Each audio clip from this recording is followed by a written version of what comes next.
Eto na nga mga chong, marami tayong basketball updates. Kevin Kiambao, sinabing kailangan ng gilas na patunayan na kahit sino kaya nilang talunin. Coach Tim Cone, excited kay Quentin Milora Brown para sa Gilas Pilipinas. Kaninang madaling araw ay mayroong isang magandang balitang pumutok para sa Gilas Pilipinas dahil matapos ang ilang buwan na pag-aantay ay sa wakas ay opisyal nang kinilala ng FIBA si Quentin Milora Brown bilang isang local player.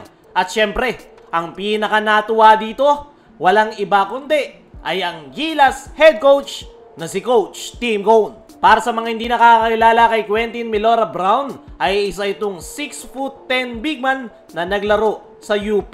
Matagal na niyang pangarap na maglaro para sa ating bansa. Pero nung una ay kinlassify siya ng FIBA as a naturalized player. At isa yan sa naging sagabal kaya hindi ito nakapaglaro sa Gilas nitong FIBA Asia dahil counted siya bilang import sa FIBA tournament.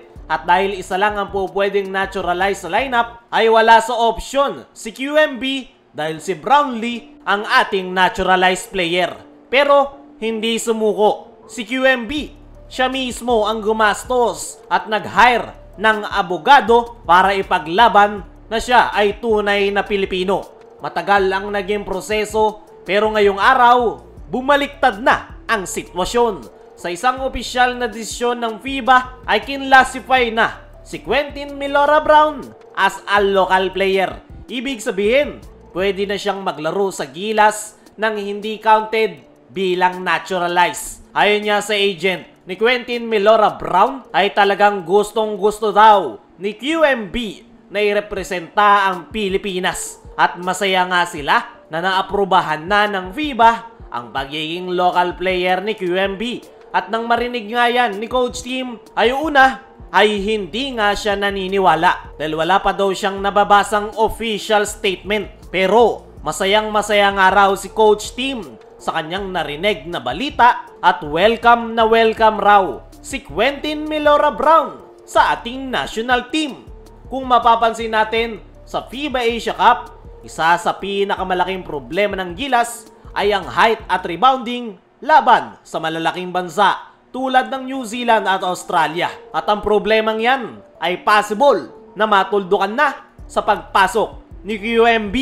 Imagine this frontcourt tandem. 7'3" Kai Sotto at dalawang 6'10" na si AJ Edu at Quentin Milora Brown plus veteran na si Junmar Fajardo para na tayong may triple towers plus 1 na kayang sumabay sa physicality ng malalakas na bansa. At dahil local na si QMB ay wala nang magiging problema at nandyan pa rin si Justin Brownlee bilang naturalized player. Kaya mas magiging flexible ang Gilas dahil sa pagkakadagdag ni QMB. Ayon pa kay Coach Tim, nang makita niya si QMB sa naging friendly match ng Gilas kontra Macau Blackbirds ay agad siyang humanga. Ayon nga sa kanya ay gustong-gusto ni Coach Tim yung pagiging physical player ni QMB. Masipag kumuha ng offensive boards at isang agile big man. Bukod sa height, meron siyang hustle energy at fighting spirit na swak sa Gilas system. Hindi flashy scorer pero solid rebounder at rim protector. At eksaktong-eksakto sa kailangan ng Gilas Pilipinas. Ngayon nga natapos na yung kampanya ng Gilas sa FIBA Asia, ay ang magiging next nga ng Gilas ay ang FIBA World Cup qualifiers kung saan makakalaban natin ang New Zealand at Australia.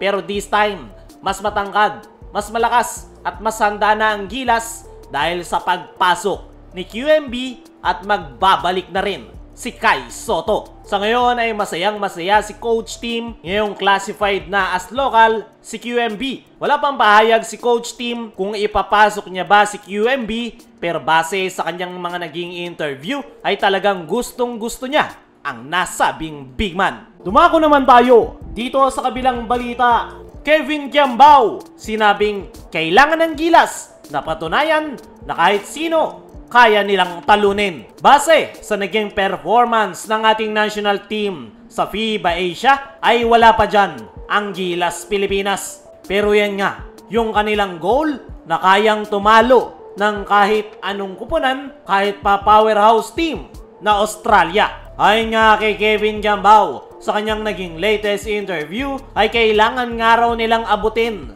yung kanilang paniniwala na matatalo rin natin someday ang mga bigating kupunan gaya na lang ng Australia. Pero kailangan nga raw yan ng matinding preparation at matinding commitment para maabot ng Gilas Pilipinas ang kanilang goal. As of now nga mga chong, ay itong si Kevin Kiambao ang silver lining ng ating national team. Matapos yan ng kanyang napakagandang performance sa FIBA Asia. At napatunayan nga netong si Kevin Kiambao, lalong-lalo na kay Coach Tim, na handa na siya sa bigger role para sa Gilas Pilipinas. At base nga sa naging latest interview ni Coach Tim ay mukhang nakakuha na talaga ni Kevin Kiambao ang tiwala ni Coach Tim Cone. At paniguradong si Kevin Kiambao ang isa sa mangunguna sa Gilas sa mga magiging sunod na stint ng ating national team. Kaya mga chong, ano ang masasabi nyo na mayroong gustong patunayan etong si Kevin Kiambao para sa Gilas Pilipinas? Ano rin yung masasabi nyo na excited na si Coach Tim kay Quentin Melora Brown sa Gilas Pilipinas? I-comment mo lang dyan sa ibaba